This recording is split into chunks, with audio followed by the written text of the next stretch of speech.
হয়, আমার তো মনে হয় এই যুগে আল্লাহর কোরআনের প্রতি ঈমান আনার জন্য আর কিচ্ছু দরকার নাই, এই একটা পয়েন্টই যথেষ্ট। কারণ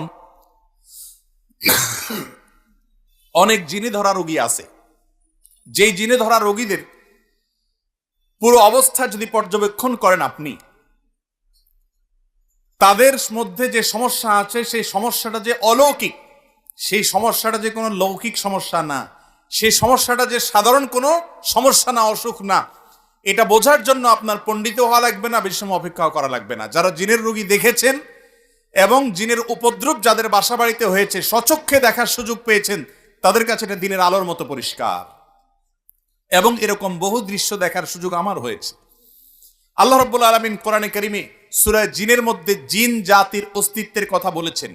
আমাদের তথাকথিত বিজ্ঞান মনস্ক ভাইয়েরা, বোনেরা, অনেক নাস্তিক বন্ধুরা, তারা জিনের